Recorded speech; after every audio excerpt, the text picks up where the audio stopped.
sokoneze mungawononge.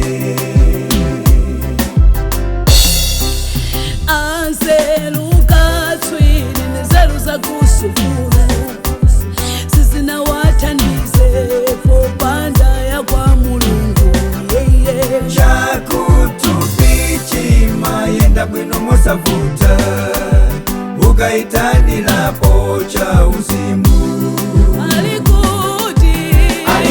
alikuti mfumu ya Yuda kuwa ninaona nyenyezi yake mawa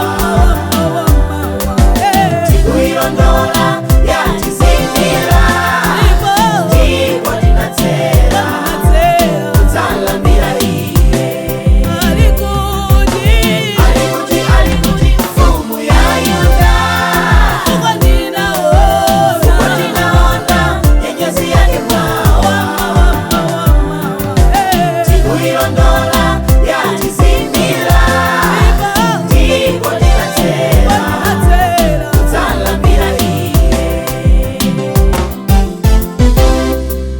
Kazi wa kusunamu mwana wake atamwalira sana kafusile kwa wina aliyeseye jira yonse kufusa na yankaziri bwino mpaka kukamuuza Elisa yeka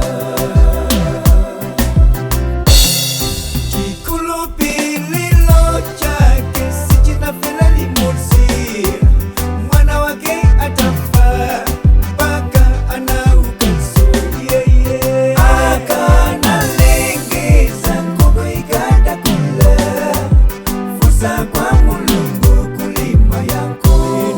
Mulikuti mfumu ya Yuda kuwa ninaona nyenyezi yanu mawa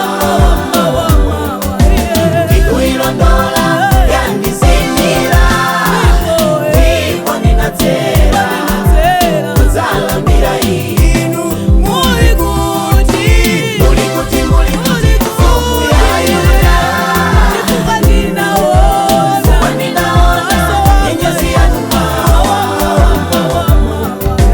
tikuilondola yandisimira ndipo ninatera utalambira iye.